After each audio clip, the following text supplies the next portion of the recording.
Hello मेरे प्यारे सखा सहेली दोस्त, मैं आ गई आपकी सहेली 50 की आप सभी से मिलने वीडियो के माध्यम से।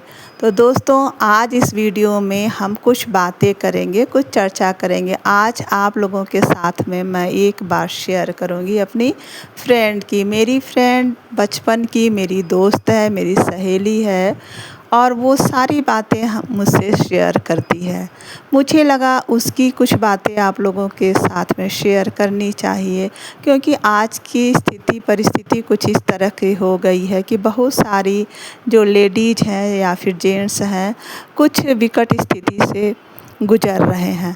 तो मेरी फ्रेंड जो वो बचपन की है, उसका नाम है सुहानी। तो सुहानी नाम मैंने बदल के बताया है, क्योंकि किसी का ओरिजिनल नाम लेना अच्छा नहीं है।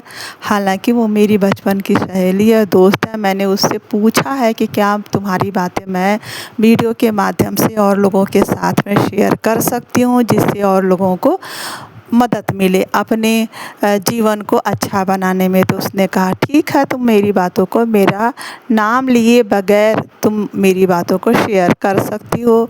और यह तो बहुत ही अच्छी बात है कि इस वीडियो के माध्यम से कुछ लोगों को अपने जीवन की कठिन परिस्थितियों को समझने में मदद मिले। तो बात उन दिनों की है जब मेरी शादी और मेरी फ्रेंड की शादी 2-3 दिनों के अंतर पर हुई थी। मेरी शादी 2-3 दिन पहले हुई थी और उसकी शादी, मेरी फ्रेंड की शादी सुहानी की 2-3 दिन बाद हुई थी। और संयोगवश मेरी शादी शहर में हो गई, लेकिन उसकी शादी, जबकि वो पली बढ़ी थी शहर में, लेकिन उसकी शादी गांव में हो गई। अब आप समझ सकते हैं कि जो लड़की शहर में बचपन से पली बढ़ी और पढ़ी हो, वो उसकी शादी अगर गांव में हो जाती है तो वो कैसे रह पाएगी। तो वहाँ पर उसे बहुत ही ज़्यादा परेशानियों का सामना करना पड़ा। परिवार की परेशानियाँ तो कुछ हद तक इंसान झेल लेता है या फिर उनसे सामंजस्य बैठा लेता है, परंतु जिसे शादी हो, अगर वही इंसान बहुत ज़्यादा परेशान करने लगे, मेंटली फिजिकली टॉर्चर करने लगे, तो उस लड़की का रहना उस शादी में बड़ा मुश्किल होता है। हालांकि मैं पहले ही बता दूं कि उसने तमाम तरह के परेशानियों को झेलते हुए, फिजिकली मेंटली टॉर्चर को सहते हुए अपनी शादी को बचाया है। बहुत ही ज़्यादा संघर्ष उसने किया है अपनी शादी में। तो जब उसकी शादी नई नई हुई थी और जब वह गांव में गई थी, तो जो उसका हस्बैंड था वो बहुत ही डोमिनेट करने वाले नेचर का था। उसको बात बात पे टॉर्चर करता था, उसको नीचा दिखाता था, उसकी कमियां ढूंढता था, और अगर ज़रा सा भी वो कुछ बोले तो उसको फिजिकली टॉर्चर करना यानी मारने के लिए भी उतावला रहता था। परिवार के लोगों के सामने उसको मारने में अपनी पत्नी को ज़रा सा भी शर्म नहीं आती थी। और छोटी छोटी बातों पर गुस्सा हो जाता था, छोटी छोटी बातों पर हाथ उठा लेता था। जो मेरी फ्रेंड थी सुहानी, बहुत ही ज़्यादा उसमें फिजिकली और मेंटली टॉर्चर को सह रही थी, क्योंकि पहले के समय में लोग इज्जत को लेकर के, अपने माँ बाप फैमिली की इज्जत को लेकर के बहुत ही ज़्यादा परेशान रहते थे। वो सभी तरह की ससुराल के अत्याचार ज़्यादती को सह लेते थे, क्योंकि उनके माँ बाप का उसमें बेइज्जती न हो, समाज में माता पिता को नीचा ना दिखना पड़े, इस वजह से वो मेंटली और फिजिकली टॉर्चर सहती जाती थी उस समय की लेडीज।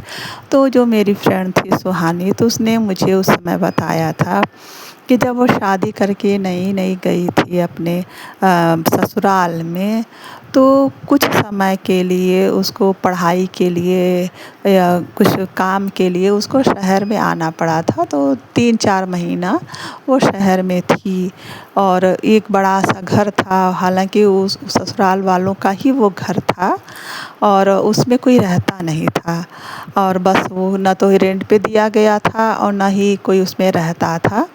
और कभी कभार गांव के लोग या रिश्तेदार आते थे तो उसमें रहते थे। तो जो उसका हस्बैंड था और वो और उसके हस्बैंड 2 ही लोग उसमें रहते थे। तो हस्बैंड इतना उसको परेशान करता था कि उसको छोड़ कर के उस घर में छोड़ कर के और वो 3-3 4-4 दिन गायब हो जाता था। वो उस समय तो फ़ोन भी नहीं होता था कि वो पता कर सके कि वो कहाँ पर है, गाँव गया है कि कहाँ गया है, उसको छोड़ कर के चला जाता था। और जो वो घर था जिस घर में वो रह रही थी, उस घर के बारे में एक अफ़वाह फैला हुआ था चारों तरफ उस कॉलोनी में, उस जगह पे, कि वो जो घर है वो भूतहा घर है। उसको मतलब शुद्धि करके नहीं घर को बनवाया गया था। वहाँ पे रात के समय में भूत प्रेत का निवास रहता है, वो दरवाज़ा खटखटाते हैं या कुछ बातें करते हैं, कुछ इस तरह का वहाँ पे कहा गया था। उस स्थिति में उस घर में अपनी उस फ्रेंड को, अपनी पत्नी को टॉर्चर करने के लिए, मेंटली टॉर्चर करने के लिए वो उसका हस्बैंड छोड़ करके और उसको 2-3 दिनों के लिए उस घर से छोड़ करके भाग जाता था। मतलब वो कहीं गायब हो जाता था ताकि वो उस घर में रहे, अकेले रहे, परेशान रहे। तो जो मेरी फ्रेंड थी वो रात रात भर जागती रहती थी कि कब क्या हो जाए, तो जागती वो रहती थी। तो उसने मुझे फ़ोन करके बताया कि इस तरह से ये जो हस्बैंड है उसका वो उसको परेशान करता था। तो अब ये देखिए ना, अब उसके बिहेवियर को क्या समझेंगे, क्या समझेंगे कि नई नई शादी हुई है और अपनी पत्नी को दुख देने में, पत्नी को परेशान करने में उसको अच्छा लगता था, उसको अच्छा महसूस होता था। वो 2-3 दिन घर से बाहर रहता था तो उसको तो लगता रहा होगा कि अब चलो वो 2-3 दिन इस तरह से रात में परेशान रहेगी। दिन में तो है कि लोग आते जाते हैं तो खिड़की से देख ले रही है सबसे, किसी से अपने मन की बात कह सकती है। अगर डर लगा, भय लगा, कुछ हुआ तो वो कह सकती है अगल बगल के लोगों से। लेकिन रात को वो किससे कहेगी, चारों तरफ से वो बंद है दरवाज़ा, घर सब कुछ उस पूरे घर में। और तब तो वहाँ पे इन्वर्टर वगैरह भी नहीं रहता था, सिर्फ लाइट रहती थी। और लाइट रात में अगर 2-2 3-3 घंटे के लिए लाइट कट जाए तो पूरा 2 मंजिला बड़ा सा घर में एकदम अंधेरा। और ये बात उसके हस्बैंड को पता था, ये बात उसको पता था कि हमारी पत्नी घर में अकेले है और रात भर वो जगेगी और वो परेशान रहेगी और वो डर रहेगी। और इसी में तो उसको मज़ा आता था। तो इस तरीके से वो मेंटली टॉर्चर करता था नई नवीली पत्नी को। मेंटली क्या वो भूल पाएगी, और वो अपनी बातें किसी से कह भी नहीं सकती थी क्योंकि उस समय ना फ़ोन होता था, ना कुछ ऐसा होता था। और जब 3-4 दिन बीत जाता था तब उसका हस्बैंड आता था तो खूब लड़ाई झगड़ा भी करता था। अच्छा ये देखिए कि जब वो भाग जाए, मतलब घर छोड़ के चला जाता था, तो अगल बगल वाले लोगों से पता भी करता था कि वो घर से कहीं निकलने ना पाए, कहीं घर जाने ना पाए और घर में कोई आने ना पाए। और बाहर से वो ताला भी बंद करके चला जाता था। जो बड़ा सा घर था तो उसका मेन गेट का जो ताला था उसको 2 एंट्रेंस थे, एक तो गेट होता था, बस एक गेट के अंदर होता था। तो दोनों दरवाज़ों में वो ताला लगा करके चला जाता था। उसने बताया कि दोनों दरवाज़ों में वो ताला भी लगा के चला जा रहा था इस तरह से। और ये हरकतें वो कई बार, नई नई शादी हुई थी, कई बार करता था। तो इस तरह से मेंटली टॉर्चर करने के लिए वो इस तरह से हरकत करता था। अब आप बताइए वो मानसिक रूप से कितना बीमार इंसान था। उसको पत्नी को दुख देने में मज़ा आता था, उसको पत्नी को दुख देने में उसको तसल्ली होती थी। ये नार्सिसिस्टिक बिहेवियर है। जो नार्सिसिस्ट होते हैं ना, वो दूसरों के ऊपर जब कंट्रोल करना चाहते हैं तो वो इसी तरह से उसको भय दिखा करके कंट्रोल कर सकते हैं।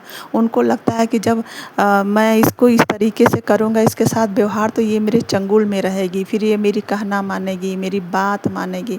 इस तरीके से वो नार्सिसिस्टिक बिहेवियर वाले जो लोग होते हैं, मेंटली जो बीमार होते हैं, वो इस तरीके से हरकत करते हैं। और वो एक बात उसने, सुहानी ने यह भी बताई थी, जब उसका हस्बैंड था, जब वो गांव में रहती थी, उसका हस्बैंड जो नया नया शादी हुआ था, तो वो को मतलब अपनी पत्नी को टॉर्चर करने के लिए, मेंटली टॉर्चर करने के लिए वो क्या करता था ना, जब नई नई शादी हुई थी तो हाथ नहीं उठाता था उसके ऊपर, थोड़ा थोड़ा कम उठाया कभी कभार, लेकिन हाथ नहीं उठाता था। वो क्या करता था, इंसान को वो खुद को मारता था, खुद को, जैसे ईंट वगैरह होता है तो छोटा ईंट का टुकड़ा ले करके और पत्नी के सामने वो खुद को अपने सिर सिर में मार लेता था, इतना सिर में मार लेता था कि पत्नी हदस जाती थी, पत्नी डर जाती थी। अरे बाप रे, ये अपने आप को मार रहे हैं, सारे लोग मेरे को ही इल्ज़ाम लगाएंगे कि ऐसा इसने क्या कर दिया कि पति ने खुद को मारना है। अपने वो पत्नी को डराने के लिए, धमकाने के लिए, उसके अंदर मतलब डर पैदा करने के लिए वो खुद को ईंट से अपने को मारता था। और जब खून निकल जाता था तो पड़ जाता था, लेट जाता था बेचारा बन के, और इस तरह की हरकत करता था शुरुआत में अपनी पत्नी को टॉर्चर करने के लिए। तो बहुत उसने मेंटली टॉर्चर किया था अपनी पत्नी को। तो जिसमें 2 बातें मैंने आप लोगों के साथ में शेयर करी हैं सुहानी की। हालांकि सुहानी ने ये बातें बताई हैं, नाम बदल करके मैं बता रही हूँ। सुहानी ने बताई, बोली है कि ठीक है मेरी बातें तुम शेयर कर सकती हो। तो आज की वीडियो बनाने का मकसद यही है, और इन बातों को बताने का मकसद भी यही है कि यदि आप लोगों के साथ में कोई व्यक्ति ऐसा है जो आपको डरा के धमका के रख रहा है और इस तरीके की हरकत कर रहा है, तो समझ जाइए कि वह व्यक्ति नार्सिसिस्ट पर्सनालिटी का व्यक्ति है। वो आपको कंट्रोल करना चाहता है, तो वो इस तरह की हरकत करता है। बहुत सारे लोग ऐसी स्थिति में रहते हैं। अगर आप भी ऐसी स्थिति में हैं तो समझ जाइए कि आपको बहुत ज़्यादा संभलने की ज़रूरत है, क्योंकि आप घुट रहे हैं, आप अंदर अंदर घुट रहे हैं, आप अपने मन की बात किसी से कह नहीं पा रहे हैं। तो जो ये घुटन होती है ना, घुटन किसी विशेष परिस्थिति से हो यह तो समझ में आता है, परंतु किसी व्यक्ति विशेष की उपस्थिति से हो तो यह सामान्य बात नहीं है। क्योंकि ऐसा इंसान अपनी मौजूदगी से दूसरों को डराता है। अगर वो घर में आपके आसपास है तो आप डर जाएंगे, और जब तक वो इंसान घर में रहेगा, जब तक वो आपके आसपास रहेगा, आप खुल करके जी नहीं पाएंगे, आप स्वतंत्र महसूस नहीं कर पाएंगे, आप आराम महसूस नहीं कर पाएंगे। आपको हमेशा आपके मन में एक डर भय बना रहेगा कि कब यह इंसान गुस्सा हो जाएगा और कब यह इंसान क्या करने लगेगा। तो अगर कोई व्यक्ति आपके साथ में ऐसा है तो आप समझ जाइए कि वो नार्सिसिस्ट पर्सनालिटी का है, और वो इंसान आपको दुख देना चाहता है, आपको कंट्रोल करना चाहता है। जो नार्सिसिस्टिक पर्सनालिटी के व्यक्ति होते हैं, यह एक मेंटली डिसऑर्डर है, और जो कि उनको यह लगता है कि जितने भी लोग हैं सब लोग मेरे से नीचे रहें, मेरी बातें माने, जो मैं कहूँ वही ये वो काम करें। तो अगर कोई व्यक्ति आपके साथ में है तो आप संभल जाइए और अपने मेंटल हेल्थ पे काम करिए, और अपने आप को बचाइए, अपने आप को उन लोगों से थोड़ा सा दूरी बना के रखिए, और अपने अंदर खुशी को बरकरार रखिए। नहीं तो एक दिन धीरे धीरे आप डिप्रेशन का शिकार हो जाएंगे। तो इस वीडियो को बनाने का मेरा मकसद सिर्फ यही था कि अगर कोई ऐसा व्यक्ति है या फिर किसी के जीवन में इस तरह की बातें हो रही हैं तो वो इंसान संभल जाए। आज की वीडियो में मैंने कुछ बातें दिखाई हैं। कल एकादशी था और आज है सावन का सोमवार, और दिन है 10 अगस्त 2026 और सोमवार का दिन है। तो दोनों दिन कल मेरा व्रत था, कल एकादशी का व्रत था और आज सावन के सोमवार का व्रत है। तो यहाँ पे मैंने जो चीज़ें बनाई हैं, जो भगवान को भोग लगाई हैं, सुबह में मैंने जो नाश्ता किया था मखाना और चाय का, तो वो मैंने आप लोग के साथ में शेयर किया है। और दोपहर के लिए मैंने साबूदाना बनाया है, साबूदाने की खीर बनाई, आलू को उबाल करके और आलू को तल दिया है जीरा और हरी मिर्च के साथ में, और साथ में डाला था सेंधा नमक। तो इस तरीके से दोपहर का लंच है मेरा है, और शाम को हो सकता है तो बस साबूदाना ही खाया जाए, बीच में फल वगैरह कुछ ले लेती हूँ। तो इस तरह से हमारा व्रत रहता है, और चाय भी बनता रहता है। तो एक बार तो मैंने चाय पी लिया है सुबह में, और दूसरी बार अब चाय बना करके पीने जा रही हूँ। तो जितनी भी मेरी सहेलियाँ, जितने भी मेरे दोस्त, जितने भी मुझे देखने वाले लोग हैं, अगर इस वीडियो से कुछ सीखने को मिला है तो कमेंट करके ज़रूर से बताएं।